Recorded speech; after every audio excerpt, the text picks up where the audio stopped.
Okay. Esta sinapsis, el propósito es que funcione utilizando receptores para poder funcionar adecuadamente cada sinapsis.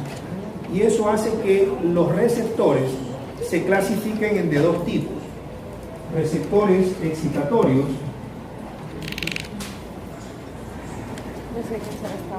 o receptores inhibitorios. Los excitatorios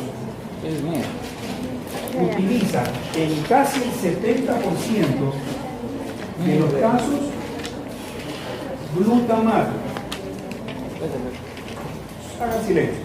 Repito, para que las sinapsis puedan actuar funcionalmente hablando, necesitan de o ser excitatorias, sinapsis excitatorias, o ser inhibitorias, sinapsis inhibitorias. Por definición, una sinapsis puede tener doble actividad, o sea, puede ser excitada por un estímulo excitatorio, vale la redundancia, pero a su vez, siendo excitada excitatoriamente hablando, su respuesta puede ser inhibitoria o mantener la excitatoriedad previamente reseñada. Por lo tanto, las sinapsis no tienen una actividad como que muy fija o muy propia, sino que puede tener o una actividad o ambas, ser excitatoria o ser inhibitorias o ambas a la vez. Eso hace que los receptores sean de dos tipos, que pueden ser o aislados o combinados, como acabé de decir. Los excitatorios y los inhibitorios, no hay más, funcionalmente hablando. Dentro de los excitatorios, el 70% utilizan glutamato y el restante 30% utilizan, por ejemplo, sustancia P. Y dependiendo de la actividad que vaya a tener o no, incluso se la puede considerar entre signos de interrogación a la dopamina. ¿Por qué digo entre signos de interrogación? Porque la dopamina tiene una actividad bastante paradójica y porque suele actuar sobre 5 tipos de receptores de dopamina. Receptores DOPA 1, DOPA 2, DOPA 3, DOPA 4 y DOPA 5. Cuando esta dopamina actúa sobre los receptores DOPA 1 y DOPA 2, suele ser inhibitorio. Suele, digo no siempre, suele ser inhibitorio. Pero cuando actúa sobre los D3, D4 y D5, suele ser excitatorio. Eso significa que la dopamina que se fabrica en el sistema nervioso, en particular en la sustancia nigra y en otras áreas que se llaman sistemas dopaminérgicos centrales, puede, dependiendo del receptor en el que se recepta, ser inhibitoria, si es sobre los DOPA 1 y DOPA 2, y excitatoria, si es sobre los DOPA 3, DOPA 4 y DOPA 5. Algo que les recalco y que me gusta recalcar es que cuando actúa sobre los receptores DOPA 1 y DOPA 2, tiene que ver mucho con la dinámica de la motricidad. Dinámica de la motricidad significa que la marcha de nosotros sea adecuadamente normal y concatenada y que no vayamos ni muy lento, como los viejitos parkinsonianos, ni muy rápido, como las personas que tienen corea, ya sea de Huntington o de Sydenham o algunas cosas raras que ustedes van a ver. En cambio, cuando actúa excitatoriamente hablando sobre los DOPA 3, DOPA 4 y DOPA 5, es porque actúan en ciertas estructuras que ya veremos casi al final y que tienen que ver con el sistema límbico.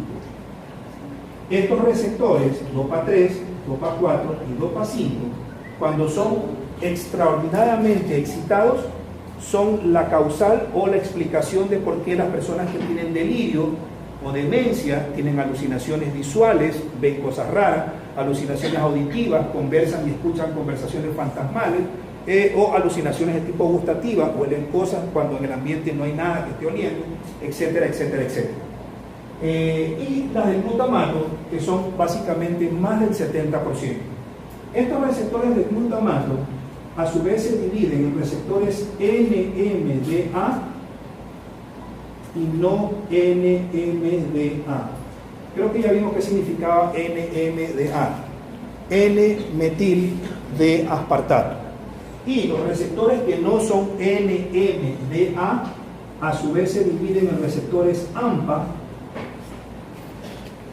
receptores de cainato y receptores de quisquilato.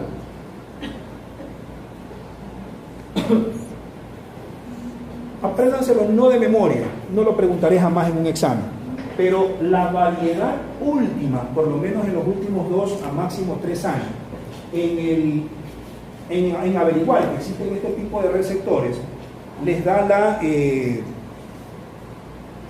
la patogenia o la fisiología de muchas enfermedades que van a haber en el futuro, en particular enfermedades que tienen que ver con daño de receptores de tipo sinápticos. En cambio, los receptores de tipo inhibitorio, casi el 90%, si es que no es más, utilizan GABA. Y el 10% o menos, otro tipo de receptores que también son inhibitorios. Por ejemplo, ¿cuál? La glicina, otro ejemplo. Las endorfinas, otro ejemplo. Las encefalinas, otro ejemplo. La serotonina, otro ejemplo.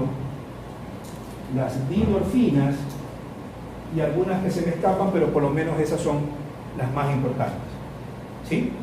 A su vez, también los receptores GABA se pueden también dividir como los receptores de arriba del glutamato. Entonces tenemos los GABA, que son de 2 tipos. Los ionotrópicos, esto lo van a ver si es que ven con farmacología con alguien medianamente conocedor, o los ionotrópicos o los metabotrópicos. Los ionotrópicos es porque actúan sobre los canales del cloro, activando canales del cloro, y los metabotrópicos es porque actúan activando los canales de potasio. ¿Sí? Obviamente, acuérdense que si activan canales de cloro para tener efecto inhibitorio, es porque el cloro, ¿qué termina haciendo en realidad en la fibra mientras se está despolarizando? Termina hiperpolarizando, porque en lo que se abren los canales del sodio y entra de afuera adentro sodio, pero también entra de afuera adentro el cloro, pero por difusión normal. Luego regresa de nuevo básicamente el potencial de membrana, cuando el cloro, que entró originalmente por difusión, vuelve también a difundirse, valga la redundancia, pero de adentro hacia afuera, para nuevamente positivizar, ¿qué cosa? El exterior de la membrana, y mantener negativo, como originalmente estaba, la membrana celular dentro de la misma neurona. En cambio, los metabotrópicos, que funcionan inhibitoriamente hablando, lo hacen haciendo ¿qué cosa? Obviamente con el propósito de negativizar, obviamente, nuevamente, ¿qué cosa? El interior de ¿quién? De la membrana, pero haciendo ¿qué cosa con el potasio? Sacando otra vez potasio. ¿Sí? Okay. ¿Alguna pregunta? Si podemos pasar a lo otro. Pasamos a lo siguiente. Ok, los escucho. Pero por motivo del tiempo, explicarlo. Se puede decir que si habláramos de la mielina en relación con una fibra periférica, aunque es redundante decir fibra periférica porque se supone que va a ser periférica, a pesar de que incluso esté dentro del mismo sistema nervioso central, pero solo el hecho de ir por un sitio significa que es periférico. Pero bueno, cuestión de nombres no vamos a pelear por eso. La cuestión es que la mielina, el propósito de la mielina es originar, mielínicamente hablando, dependiendo de cuánta mielina cubra una fibra, fibras que tienen mucha mielina y por ende van a ser 100% mielinizadas, fibras que no tienen tanta mielina, y yo le diría que son miti-miti. Obviamente este es un porcentaje mío para que me entiendan, o sea, de que tienen no tanta mielina, y las que tienen 0% mielina. O sea, repito, independientemente de si están en el sistema nervioso central o si están en el sistema nervioso periférico, o sea, si la mielinizó una oligodendroglia en el central o la mielinizó una Schwann en el periférico, no importa. La mielina es la misma estructura, tiene la misma cantidad de aminoácidos, etcétera, etcétera. Pero en términos generales se puede decir que existen 3 tipos de fibras mielínicas. las que están 100% mielinizadas, las que están medianamente mielinizadas y las que están amielinizadas, o sea que tienen 0% de mielina. Dentro de las que están 100% mielinizadas, a su vez, dos tipos más. Las que están recontra hiper que mielinizadas, que son las A-alfa. ¿Sí? Son tan bien mielinizadas que no tienen ni 1% de no mielina, sino que son 100% gorditas y repletas, transversalmente hablando, de full mielina. Y esa característica de ser 100% mielinizada hace que participe en la motricidad. Por lo tanto, se asume que todas las fibras motoras o todos los sistemas descendentes, que valga la redundancia, el hecho de hacerlos descendentes significa que son motores, van a ser 100% mielínicos. En cambio, las que no lo son tanto, imagínense que sea un 85%. Ojo, este porcentaje no es real, es para que ustedes me entiendan lo que quiero decir. Eso significa que eso las hace muy mielínicas, pero no tan 100% como las motrices. Y por lo tanto, estas fibras ya no son A-alfa, sino A-beta. Y como ya no son A-alfa, sino A-beta, y como ya no son de motricidad, sino A-beta, ese tipo de fibras van a ser sensitivas, o sea, lo contrario a las de arriba. ¿Y qué sensibilidad en particular? La propiocepción consciente. Eso significa que la presión, la posición articular, la dirección de movimiento, la discriminación táctil de dos puntos, la vibración, la estereoestesia y otras cosas que vamos a ver cuando veamos cordón blanco posterior, o sea, propiocepción consciente, la manejan fibras muy mielinizadas, pero no tan 100% como sí lo son las de motricidad. Por esa razón, son solamente para sensibilidad, pero de propiocepción consciente. Las que son medianamente mielinizadas, bueno, y repito, este 50-50 no es tan real, es para que me entiendan con el porcentaje ficticio que estoy usando. No es que están mitad y mitad, no, sino que no lo están tanto, pero tampoco no lo están cero, sino a término medio, ¿sí?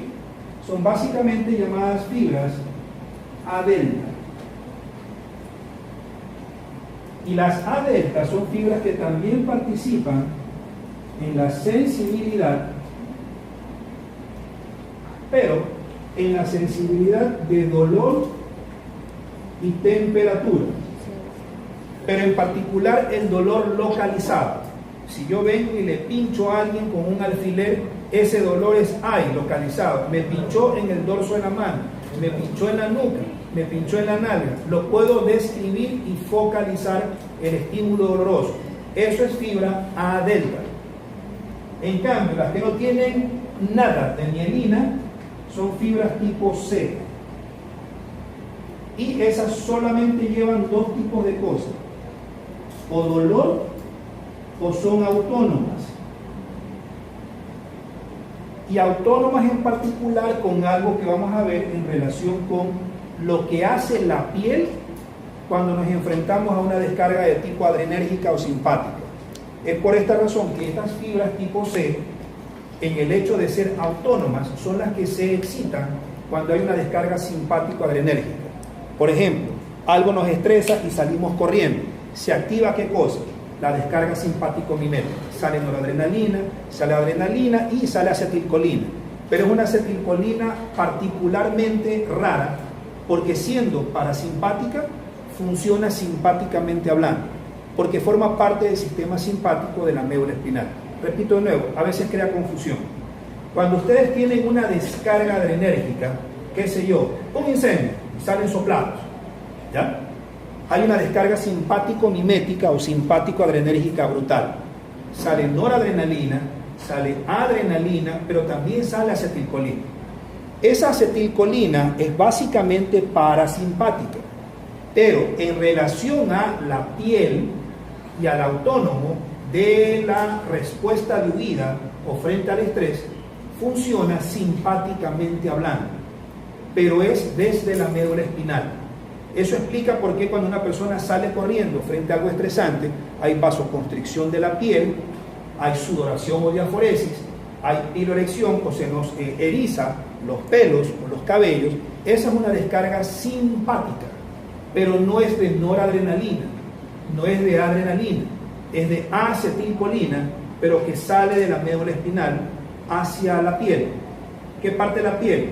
Las glándulas sudoríparas, diaforesis, sudoración. ¿Qué parte de la piel? Los erectores o piloerectores en la piel, se me erizan los pelos. ¿Y qué parte más de la piel? Los vasos capilares de la piel. La contraen, pero ¿con qué propósito? Tornarnos pálidos. La palidez generalizada es por vasoconstricción cutánea, pero en otros sitios está ocurriendo el efecto contrario, vasodilatación. No sé si me hago entender. Si ustedes salen corriendo, ¿qué hay en relación a la piel? Hay vasoconstricción de mi piel, pero se vasodilata ¿qué cosa? Mi músculo esquelético. Y se vasodilata ¿qué cosa? Mi corazón. ¿Pero con qué propósito? Tener más sangre bombeando hacia el corazón y hacia el músculo para poder hacer ¿qué cosa? Correr. ¿Qué otra cosa puede suceder mientras ustedes tienen una descarga simpático-mimética o simpático-adrenérgica? Además de la vasoconstricción de mi piel, también lo que es esplácnico, o sea, las estructuras abdominales y torácicas también tienen que ser sometidas a vasoconstricción, porque a nadie se le va a ocurrir en el momento en que salimos corriendo frente a un incendio hacer caca o pipí.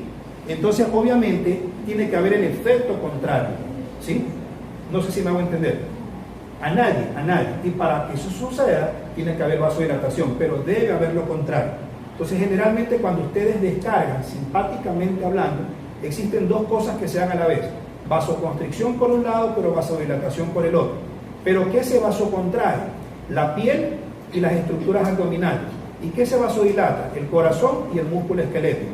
Las dos son respuestas simpáticas, pero utilizan acetilcolina de la médula. Y después les explico de qué parte de la médula. ¿Sí me dice entender? ¿No? Sí. Ok. Sigamos. Eso no me entiende. Eso me hace infeliz. Lo que es el oculomotor, el troquial, el abducen, el hipogloso y el accesorio. Y los mixtos que van a ser el trigémino, el facial, el glosofaringio y el vago. Por último también tenemos lo que son los nervios autónomos. Estos se van a encontrar a la periferia del sistema nervioso central y del sistema nervioso periférico. Estos van a poseer lo que son fibras amielínicas y van a poseer también lo que son células de satélites.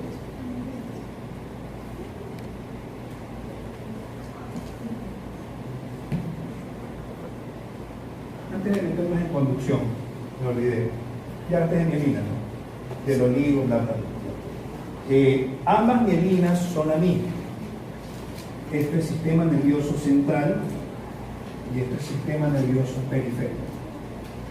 El sistema nervioso central utiliza un oligodendrocito o una oligodendromia.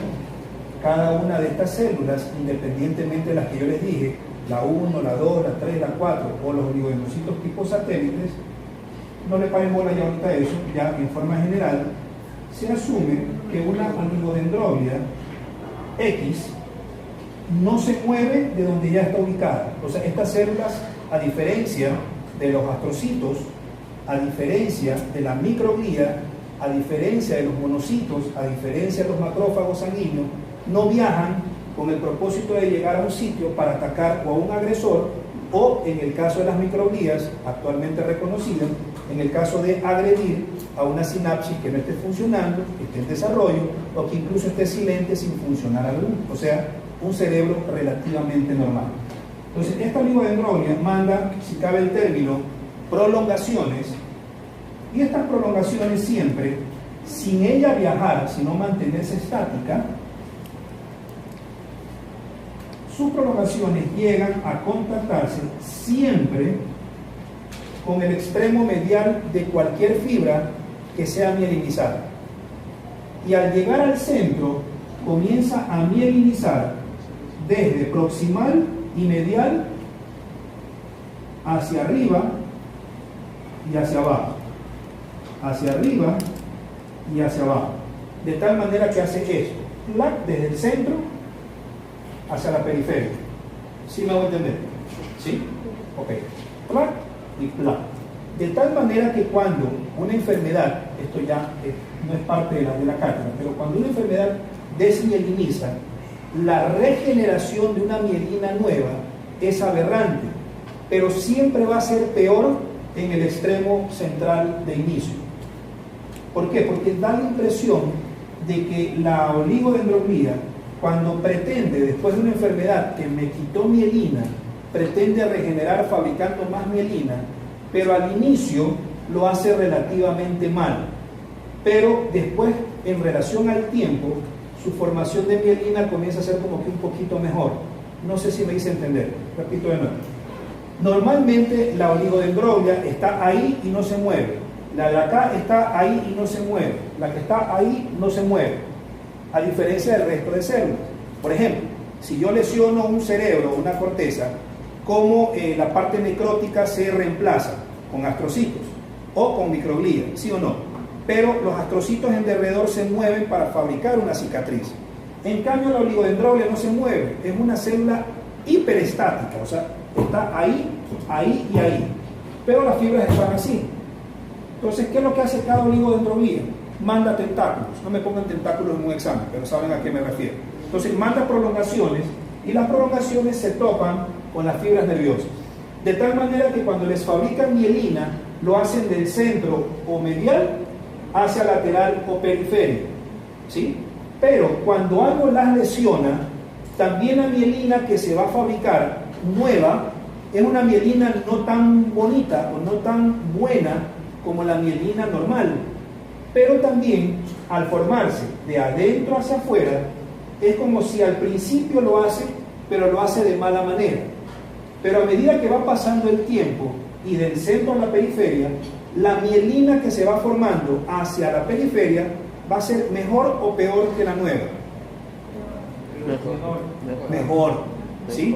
Es como si por el tiempo uno no lo hace bien, pero a medida que pasan los meses de remielinización, la mielina que se va a formar es mucho mejor que la anterior. ¿Por qué? Porque ya cogió más viada, ya cogió más experiencia. O sea, es que pretendo que me entiendan con la forma como les digo, pero no es la más idónea para que lo entiendan porque la explicación es mucho más compleja.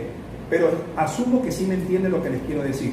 Por lo tanto, los segmentos que se mielinizan mejor después de que algo me dañó la mielina van a ser los extremos proximales o los distales. Vacancísimo, con eso le callan la trompa a cualquier neurofisiólogo en el planeta, por lo menos en la ciudad de Guayaquil. ¿Sí? No, en serio, en serio. Y lo mismo sucede con las demás. Por lo tanto, como es estática, no se mueve, ¿sí? Y lo puede hacer hasta con incluso casi 120 fibras a la vez. La mayoría de textos mencionan hasta 60, pero en contadas ocasiones puede hacerlo hasta con el doble de esa cantidad. O sea, una sola oligodendroglía puede mielinizar a casi 120 fibras separadas.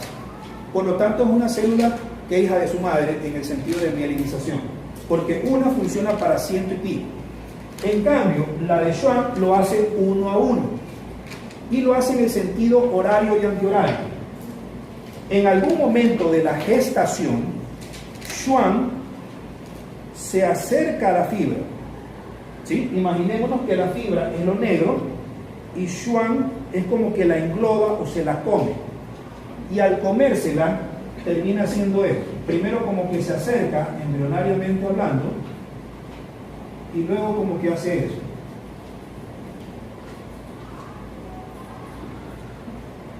Y casi se puede decir que como que la involucra íntimamente. Y al hacerlo fabrica mielina, que hace eso. Horario y antihorario.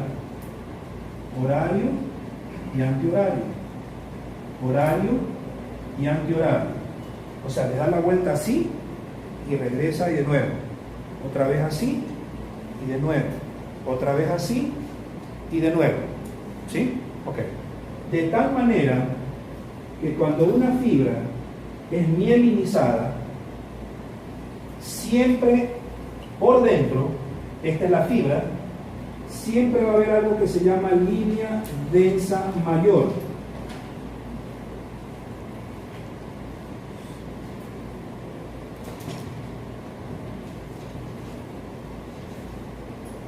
Y por fuera, línea densa menor. Volvemos. Línea densa mayor. Y línea densa menor.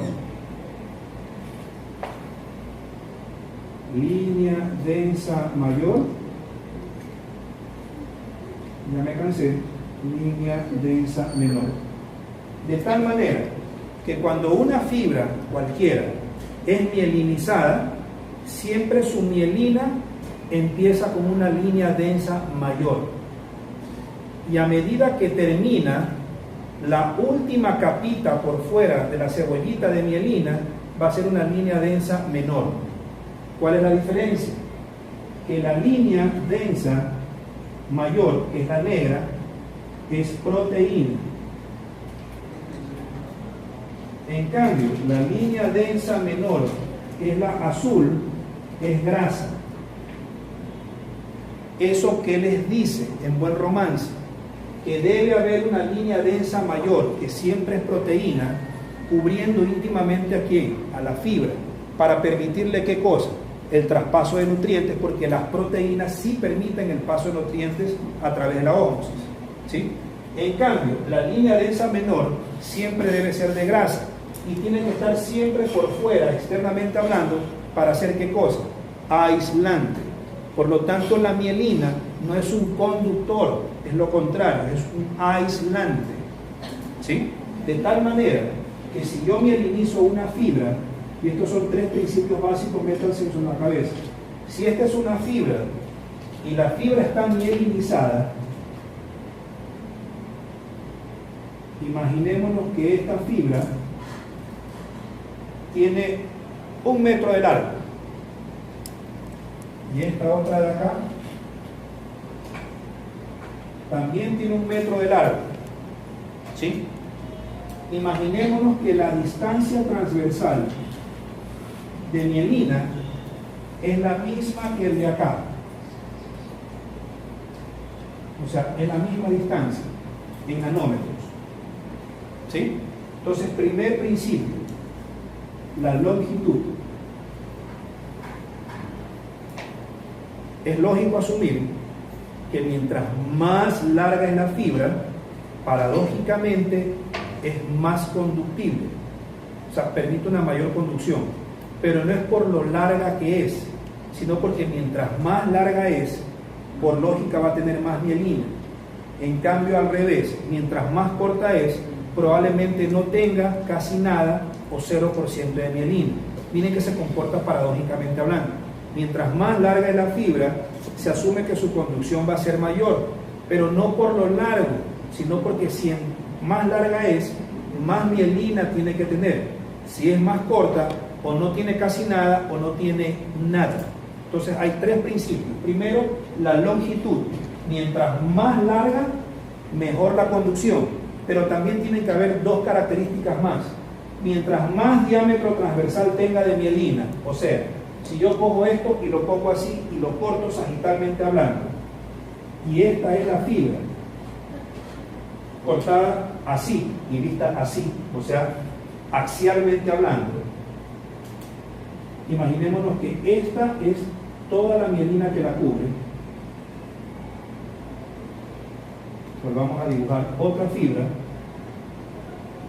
con el mismo espesor de la fibra, pero en vez de tener tongo de mielina, tiene eso. Si ven que es más angosta. Entonces, primero, mientras más larga es, y mientras más larga es, más diámetro transversal tenga. 2 y 3, mientras menos nodos de Rambier tenga, la conducción va a ser mucho más rápida. Repito, mientras más larga sea la fibra. 2, mientras mayor sea el diámetro transversal. Y 3, mientras menos nódulos de Rambier tenga, la conducción va a ser súper más rápida. En el ejemplo de aquí, imaginémonos que es de 1 metro y de 1 metro, igualita, la longitud la misma, que el diámetro sea de 8 nanómetros, el de aquí y la de acá, ya van 2 igualitas, pero resulta que este de aquí tiene un nódulo de Rambier, 2 nódulos de Rambier, 3 y pongamos que aquí está el 4. Pero imaginémonos que este tiene un nódulo de Rambier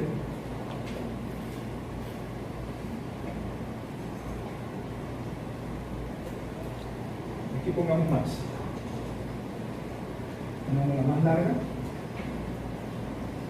y más larga, en un 4 y pongámosle un 5. ¿Tiene cuántos nódulos aquí? 5. Pero en cambio esta es la misma longitud, es el mismo transversal, el diámetro transversal, pero solamente tiene, imaginémonos que 2. Tiene menos nódulos de Rambier. Eso hace que el estímulo llegue aquí y no atraviesa nada. Pero a esto es como que corre y ¡pum! Se topa ahí con el elemento desnudo de mielina y activa a la fibra nerviosa. Y de aquí salta al siguiente. Y de aquí salta al siguiente si es que lo hubiere más. Entonces, mientras menos nódulos de Rambier tenga, mientras más larga sea y mientras mayor sea el diámetro transversal de mielina, las 3 le van a hacer mucho mejor en conducción nerviosa. ¿Sí? Bueno, sigamos. Sigamos. Va a ser el absoluto y el relativo en cambio va a ser en... Tómense la molestia, no lo voy a tomar, pero les pasé una foto de una clasificación hecha al putazo, o sea, con una letra asquerosa como la mía, ¿ya? Ahí se ve el cambio de cómo muchos autores, en particular los que hacen histología o histoneurobiología, o sea, que se dedican al estudio de la neurona, de la neuroglía, de los receptores, de las terminaciones, de los efectores, bla, bla, bla, o sea, todo lo que es neurobiología básica, ha ido cambiando desde los años 70, con Guyton, que creo que lo siguen leyendo ustedes, o Goodman y Gilman en fisiología, pero ha cambiado desde los años 70, pasando por Rebollo, de creo que mediados de los 80, yo estudié en Rebollo, de ahí creo que se pasa a Bradley y Cooper, y el mismo Snell, que se sigue utilizando en algunas universidades, Fitzgerald en el 2011, Adams en el 2000 y pico, en varias ediciones, hasta el 2011 o 2012, que fue la última edición. No importa, la cuestión es que jamás se van a poner de acuerdo en, por lo menos en estas cuestiones de receptores. Lo que sí les puedo decir es lo siguiente, y se los voy a decir como que por orden. No existe en realidad un receptor específico con nombre y apellido que funcione aisladamente para una sola modalidad sensorial. ¿Qué quiero decir? No estoy diciendo que no exista ni Merkel, ni Meissner, ni Pacini, ni Ruffini, ni Panganini, ni Metidini. No, eso no existe, por si acaso. Pero es para hacer gracia de lo que voy a decir. En realidad, en la piel de casi todos los seres humanos, indistintamente de la parte de la piel estudiada, más del 90%, miren lo brutal que es el porcentaje, más del 90% de los receptores no tienen una identidad o especificidad anatómica, valga la redundancia, específica. O sea, ustedes leen que hay un Meissner que es bien bonito y se ve el dibujito o la fotografía, y ven un Merkel y ven que es bien bonito, pero en realidad, si estudiaran la piel en bruto, en su contenido general, más del 90%. Eso significa que de cada 10 receptores, por lo menos a 9 no los pueden identificar por su forma anatómica específica. Y 2, además de eso, resulta que hay un par de teorías que se han sacado la madre desde inicios del siglo XIX en si es específico la sensibilidad o es una especificidad relativa. ¿Qué quiero decir con eso? Que, por ejemplo, cuando salió lo de Meissner, Merkel, Ruffini y Pacini, cada uno de ellos, según su autor específico, decía que servía Meissner para discriminación táctil de 2 puntos, Pacini para vibración, Merkel como disco táctil. Si han leído el libro, Ok, pero en realidad la mayoría de receptores funcionan dependiendo del estímulo sobre ese receptor. ¿Qué quiero decir con eso? Aunque suene paradójico lo que estoy diciendo, que un Meissner puede estar ubicado en la piel glabra. Glabra significa lampiña o desprovista de piel. Pero si yo aplico un estímulo para el que Meissner no está habituado, normalmente hablando, ese Meissner incluso puede ser activado por otro tipo de sensibilidad. No sé si me hice entender. No. Meissner sirve para el color blanco. Perdón si soy medio chistoso para hacer comparación. Merkel sirve para el color verde, Ruffini para el amarillo y Pacini para el color rosado. Cada uno se activa con un color diferente, pero en condiciones muy particulares, cada uno de ellos puede activarse con algo más aparte de su color original. No sé si me hago entender. Entonces, en realidad, los receptores, el concepto de receptores, se aplica más a la forma como estimulamos a dicho receptor y no en que hay un receptor específico para cada tipo específico de sensibilidad. Creo que sí me hice entender. En pocas palabras pueden mandar a la miércoles lo que dicen los libros, ¿ya? Pero se supone que hay que utilizar un texto, pero obviamente a mí, en un examen, un aporte, me contestan lo que yo les digo, porque es lo que sí es, ¿sí? Ok. Otra cosa que voy a cambiar, en la piel glabra, o sea, en la piel desprovista de pelo, suelen haber en particular o en general 3 tipos de receptores: Meissner, Merkel y terminaciones nerviosas libres. Repito, en la piel glabra o lampiña o desprovista de pelo, dije de piel, desprovista de pelo, hay 3 tipos de receptores. Hay más, pero los principales son Meissner, Merkel y terminaciones nerviosas libres. En la piel combinada, pero más en la piel con pelo, esto es sin pelo, acá vamos a poner con pelo, ya no hay Meissner. Y a Meissner le toma la posta o lo reemplaza un folículo piloso que funciona como un receptor mecánico. Si ustedes cogen un pelo y lo quiebran, hay incluso estructuras en la corteza que obviamente ustedes no están pensando que la corteza los va a detectar, pero la corteza cerebral en ciertas áreas bien pendejitamente pequeñas, pero se activan hasta con el quebrarse o con el coger a una mujer y alarle el pelo, a lo bestia, el folículo piloso. Otro tipo de Merkel, esto no suele salir en muchos textos. Aparentemente Merkel puede haber en la piel sin pelo, pero también en la piel con pelo. Y las terminaciones nerviosas libres. Por lo tanto, solamente estos 2 de aquí son comunes a la piel sin pelo o glabra y a la piel con pelo o no glabra. O sea, a la piel peluda o con pelo. ¿Sí?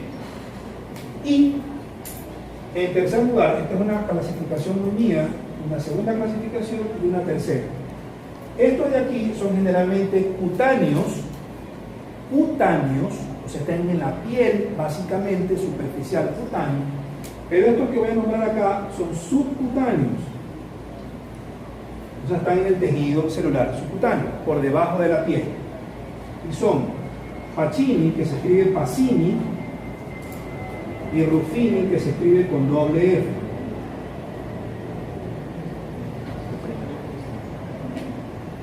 ¿Sigo? Meissner es de adaptación rápida.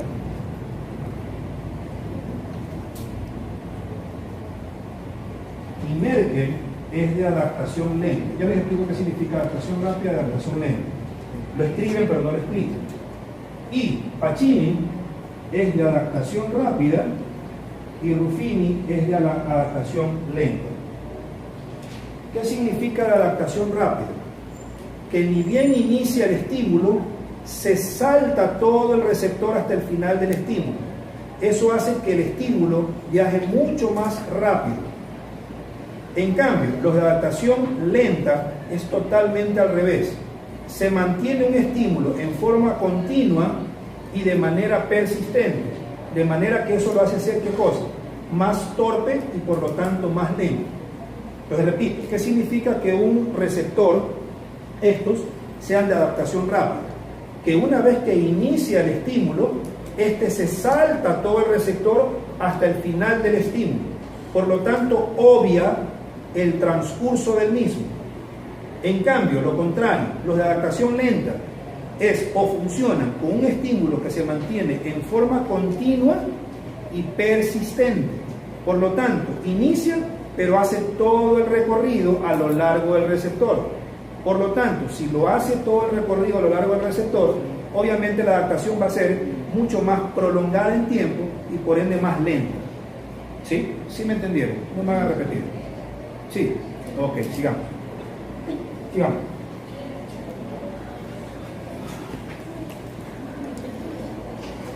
Pero cuatro cosas. Cuando ustedes activan un músculo, se puede decir que pasan cuatro cosas, o sea, cuatro eventos. Primero, que funcione, más que funcione como músculo, la actividad muscular refleja, o sea, yo siento a alguien aquí y percuto el tendón rotuliano con el propósito de que extiendan la pierna, ¿sí? ¿Ok? ¿Se han visto eso? ¿Okay? Viene un neurólogo o un médico general o un semiólogo, un clínico, percute el tendón rotuliano y la pierna básicamente se extiende sobre ella misma. Eso es algo normal. Para que eso ocurra, deben haber cuatro cosas que funcionen de la mano, o sea, cuatro mecanismos que van como que secuencialmente casi de la mano, uno detrás del otro. Primero, que se activen las motoneuronas o las grandes motoneuronas alfa que están ubicadas en las astas anteriores de la médula. Dos, que se activen los usos neuromusculares y sus aferencias. ¿Cuáles aferencias? Las que mencionó la compañera de ustedes en relación a las fibras anuloespirales o bla bla bla en ramillete. Eso está en cualquier libro, independientemente de cualquiera que puedan ustedes utilizar. 3. Las motoneuronas gamma, que son las más pequeñas en comparación con las alfa. Vale recalcar que existen 3 tipos de motoneuronas en las astas anteriores de la médula espinal: alfa, beta y gamma. Las alfas son las grandotototas, las que mueven el paquete muscular en bloque, un músculo cutáneo del cuello, un sartorio, el glúteo, o sea, músculos en paquetes.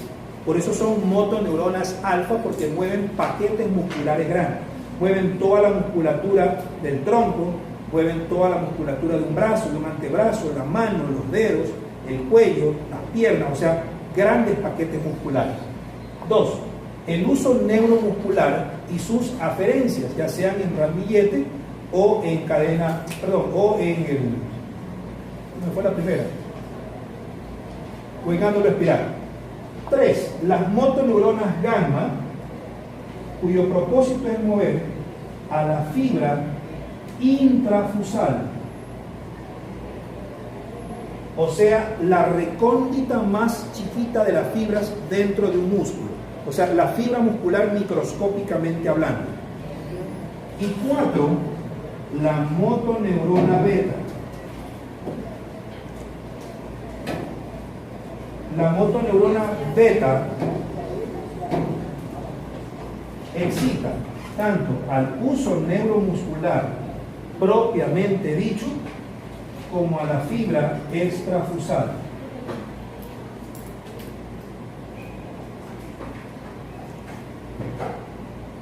Ahora, antes de que empiece la persona que habla. Hace algunos años, incluso para hacer un poco más complejo este mecanismo, se describió dos tipos de uso neuromuscular. El uso neuromuscular primario y el secundario. El primario excita o activa neuronas motoras gamma dinámicas. En cambio, el uso neuromuscular secundario moviliza neuronas o motoneuronas gamma estáticas.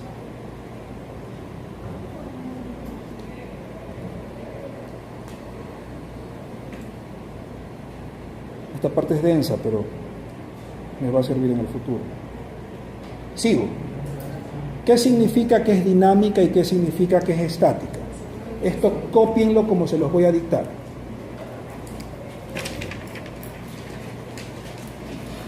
¿Ve? Las gamma dinámicas descargan proporcional a la velocidad de estiramiento muscular.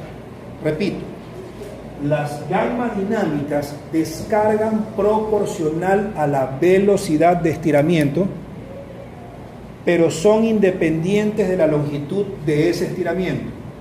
Repito, las gamma dinámicas descargan proporcional a la velocidad de estiramiento, pero son independientes de la longitud. ¿Repito o está bien ahí? ¿Está bien ahí? Ok. Las estáticas son independientes de la velocidad de estiramiento,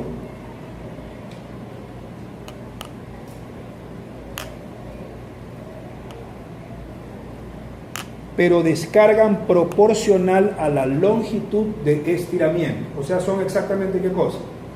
Lo contrario. ¿Sí? ¿Qué tiene de interesante? Al que le interesa hacer en el futuro neurofisiología, o cuando vayan a fisiología, o cuando vean alguna otra cosa en relación con esto, que las gamma dinámicas funcionan en patologías totalmente al revés de las gamma estáticas. Cuando las gamma dinámicas están involucradas, hay espasticidad. Cuando las gamma estáticas están involucradas, hay rigidez. ¿Qué significa espasticidad? Ojalá me entiendan. Ven acá un ratito. Él es un paciente y está espástico. Después vemos qué es la espasticidad clínicamente hablando, pero para que me entiendan en términos. Es una enfermedad que le provocó espasticidad de su miembro superior derecho. Pues está totalmente hiperflexionado sobre sí mismo. ¿Ya? Ponte de frente mío, como que haces esto. Yo trato de abrirlo a él, activamente yo, pero para él el estímulo va a ser pasivo, porque él no lo va a hacer, lo voy a hacer yo, ¿sí me hago entender? Yo soy activo, yo lo hago, él es pasivo, y él está haciendo esto. Si yo hago lo contrario y trato de extender, el espástico hace lo contrario y hace fuerza, ¿sí? Pero el espástico, a medida que aumento la calidad de extensión, aumenta también en forma proporcional la calidad de flexión. O sea, para que haya espasticidad, ustedes tienen que notar una proporcional o un proporcional aumento en relación con el aumento mío de la extensión contraria. ¿Sí? Entonces yo hago más duro, pero él hace más para su cuerpo.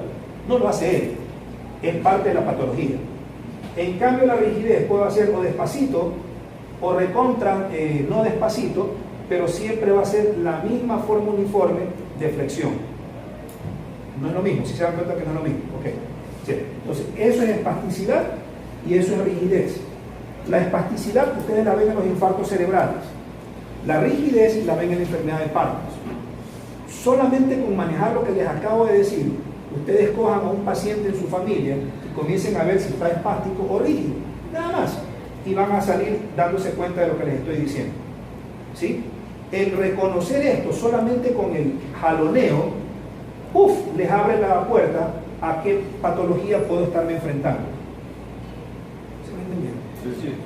Doctor, incluso yo una vez leí sobre quién de la nevera que iba a probar cómo hizo beber pero yo sé a ver si estaban líquidos, como eran así, era duro de probar, estaban bien suaves, y de ahí determinaba si tenía que estudiar.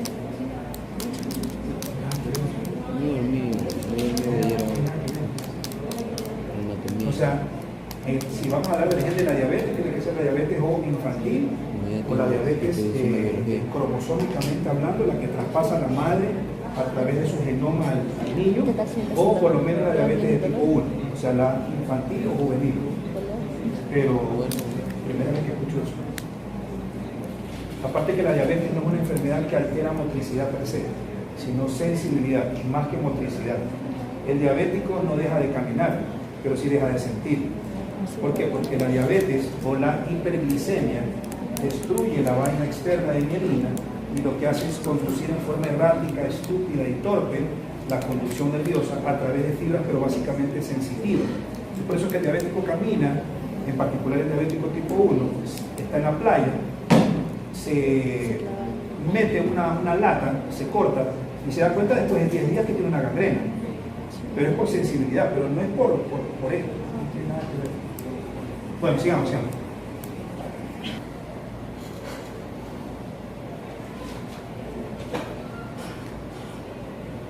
Las sensibilidades, ya lo saben, son dos.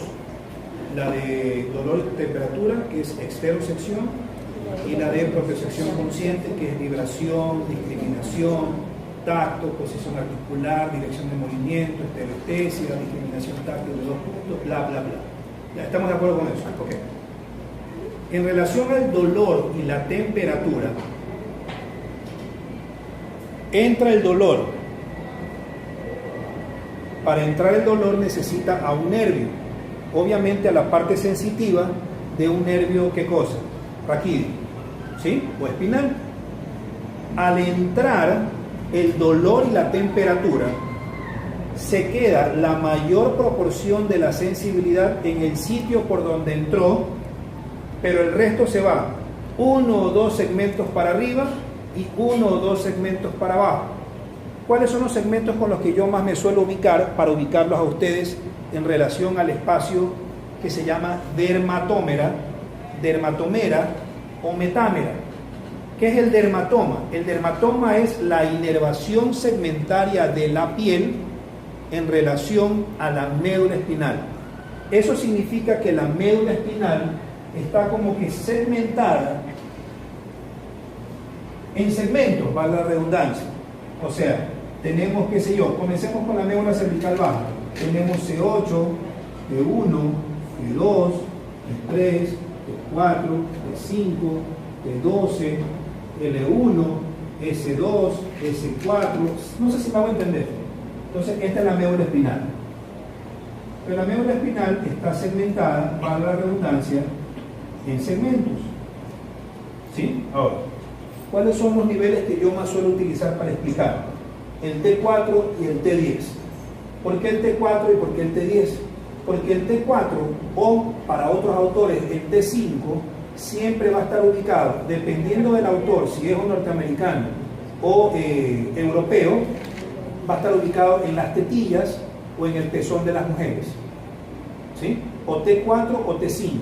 Eso significa que en la tetilla de los hombres o en el pezón de las mujeres, si se lo tocan, están estimulando a la médula espinal en el segmento T4, pero lo que están tocando obviamente no es la médula, sino la piel, sino que esa sensación de la piel, obviamente lo que la piel siente tiene que entrar a la médula para que la médula le lleve a la corteza y la corteza sepa que alguien me está tocando los pezones. Bueno, no a mí, a la mujer. ¿Ya? ¿Sí me hago entender? Sí. ¿Y por qué T10? Porque T10 está invariablemente siempre en el ombligo. Dependiendo del tipo que lo estudie, ¿ya? Los dermatomas pueden cambiar si o utilizo el T4 en el pezón o utilizo el T5 en el pezón, pero eso lo vemos después o quizás en la próxima clase. Usemos el T4. Si alguien viene y me pellizca la tetilla, el dolor, pongámosle un 80%. Vuelvo y repito, no son valores exactos proporcionales, sino para que me entiendan. El 80% del dolor se queda en T4, pero el resto, un 10%, puede llegar hasta T3 o T2, y el otro 10 que faltó hasta T5 o bueno, pongámosle hasta T6. No sé si me hice entender. Sí, ok. Entonces, ¿qué ocurre con la sensibilidad de dolor y temperatura? Que se superpone. Los gringos le dicen overlapping. O sea, la superposición o el sobreponiendo de la sensibilidad en uno o más dermatomas para arriba y en uno o más dermatomas para abajo. Vuelvo y repito, si el dolor y la temperatura entran por un segmento medular espinal, la mayoría de esa sensibilidad se queda en el segmento en el que entró, pero se reparte hacia arriba y hacia abajo, y casi siempre se reparte entre uno o dos para arriba de donde entró hasta uno o dos para abajo de donde entró, de tal manera que si yo quisiera anular, ¿qué cosa? La sensibilidad, por lo menos de quién, del pezón, tendría que destruir la médula, no es el propósito hacerlo, entre T2 hasta T6. No sé si me hago entender. Sí, pero si lo destruyera en T4, no importa, porque T3 está arriba y T5 está abajo. La fibra que entró por T3 también lo llevaría a T4 y a T5 y a T2 y a T1. No sé si me hago entender. Entonces sería intrascendente si yo daño solamente un segmento medular espinal. Por lo tanto, para poder disminuir en realidad la sensibilidad de dolor y temperatura, dermatoméricamente hablando, tendría que lesionar mínimo 3 segmentos medulares espinales. No sé si me hice entender. O 3 raíces espinales contiguas. O sea, un T3, un T4 y un T5, o un T4, un T5 y un T6, o un T5, un T6 y un T7. Pero si o daño solamente una raíz sensitiva, T4, o daño el segmento medular en T4, es intrascendente, porque T3 está normal, T2 está normal, T5 está normal, T6 está normal. No sé si me hago entender. Creo que sí, ok. Entonces, de tal manera que este diagrama les va a servir para diferenciar lo que es una lesión de nervio raquídeo a una lesión de nervio periférico. Todo nervio espinal tiene fibras, tanto sensitivas como motoras. Entonces, imaginémonos que este es un nervio espinal whatever, pongámosle el número 1. Este nervio espinal número 2 también tiene fibras sensitivas y también tiene fibras motoras. Y este nervio espinal de acá, nombrémosle 3, y también tiene fibras sensitivas y también tiene fibras motoras. Pongamos en aposición a él nervios periféricos. Nervio periférico 1, nervio periférico 2, nervio periférico 3 y nervio periférico 4. Si saben ejemplos de nervios periféricos: músculo cutáneo, radial, cubital, supraespinoso, infraespinoso, supraescapular, ciático popliteo interno, ciático popliteo externo, tibial anterior, tibial posterior. Eso creo que ya lo ven en anatomía, ¿no? Creo. Ok. Entonces, imaginémonos que cogemos este nervio en particular, el número 2. Prende un ratito la luz. Entonces, este nervio espinal, y yo les suelo decir, este término es muy mío: uno para todos y todos para uno, como los 3 mosqueteros. Entonces, utilicemos el nervio espinal número 2. Uno para todos. ¿Qué significa? Que él, como uno solito, nervio espinal, le puede dar fibras tanto sensitivas como motoras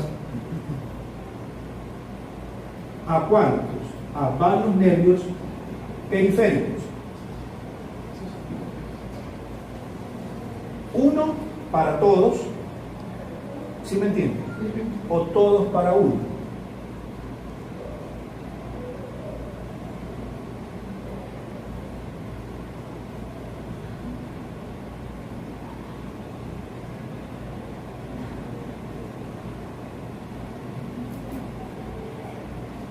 ¿Sí ven la diferencia? Uno para todos, un espinal o raquídeo para todos los periféricos, o todos los espinales y raquídeos para un solo periférico.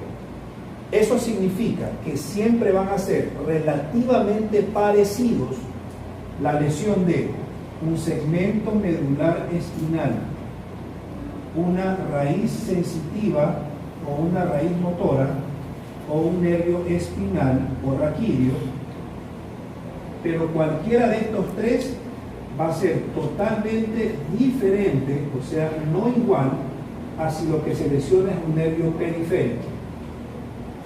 Por lo tanto, ¿qué creen que es más serio? ¿Que se lesione una raíz espinal o raquídea o un nervio periférico? Miren bien el gráfico. Periférico. Porque si me llevo un periférico, pero si me llevo, por ejemplo, el NP1, me estoy llevando las tres de acá, pues. Entonces, ¿qué es más grave? Que o se joda un espinal o raquídeo o se joda un periférico. Uno a uno, el periférico. Porque el periférico engloba en uno solo varias fibras motoras y sensitivas, pero de varios nervios espinales o raquídeos. ¿Sí ven la diferencia? ¿Sí me entienden? Sí, ok. Sigamos. Si no lo entienden, lo repito, porque nadie se lo explica así. ¿Sí lo entienden? Sí. Esto les va a ayudar a diferenciar sensibilidad de si se me lesiona el nervio radial a si se me lesiona una raíz espinal. No es lo mismo que un tumor crezca en un nervio espinal o raquídeo, o que una fractura de la columna en un cuerpo vertebral X, Y o Z lesione la entrada o salida de un nervio espinal, a que se me lesione, por ejemplo, el nervio cubital. La lesión de un nervio periférico siempre va a ser potencialmente mucho más extensa, groseramente hablando, que un nervio espinal o raquídeo. Es más, para comprometer a un nervio periférico en relación con un nervio espinal o raquídeo, tendríamos que comparar a un periférico, pero con bastantes raíces espinales. ¿Sí? ¿Sí me entienden? En cambio, no pueden hacer nunca clínicamente la comparación entre una espinal o raquídea con un nervio periférico y uno a uno, porque siempre el periférico va a ser peor que el nervio espinal solito. ¿Sí? Okay. Cuando el dermatoma está en T4, el pezón o la tetilla, esto copio y después lo razono. Cuando el dermatoma T4 está en el pezón o tetilla, la región posterior de la cabeza se divide en C2 mitad superior, C3 mitad inferior. Repito, mejor lo hago así. Cuando T4 está en el pezón o tetillas, la mitad superior es C2, o sea, cervical, ¿no? C2, la mitad inferior es C3. El cuello anterior es C2, C3 y el cuello posterior es C4 y C5. También les va a servir en el futuro, en la rural les puede servir. Les repito, cuando la tetilla está en T4, acá atrás, arriba, mitad superior del cráneo, posterior, superior, se van las palabras, mitad superior posterior es C2, la inferior posterior C3, cuello anterior C2, C3, cuello posterior C4, C5. Y ano y región genital, S2 a S4. S de S. De salvaje. S. O sea, de saco. Lo contrario, cuando T5 está en el pezón o tetilla, esto es según el fulano que lo estudia. C2 es todo el cráneo por detrás, C2. C3 todo el cuello, por delante y por detrás. Miren que cambia bastante. ¿Sí? ¿Ah? Repito. Si ya no es T4 en la tetilla, sino T5 en la tetilla, dependiendo del fulano que lo estudie, si es en T5, C2 es todo atrás. C3 es todo el cuello, adelante y atrás. C4 los hombros. Y S3 a S5, la región ano-genital. O sea, el ano y la región genital. ¿Sí?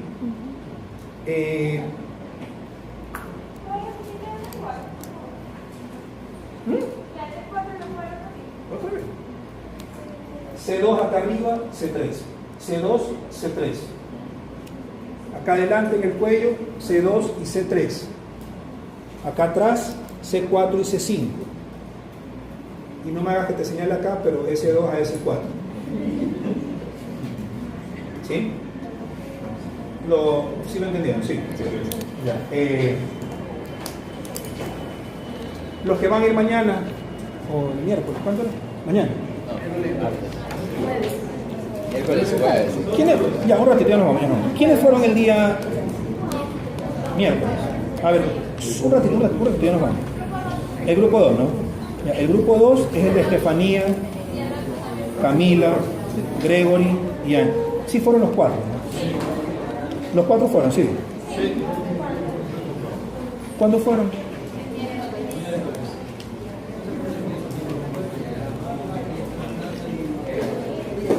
¿El miércoles cayó?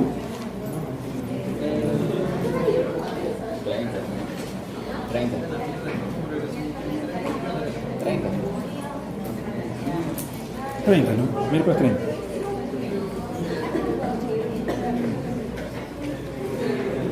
¿Y el otro grupo qué fue? ¿El mismo día fue? ¿Qué grupo fue? El de Brisset, Sánchez, Kevin Lozano, ya. Este grupo fue el miércoles 30. Ya,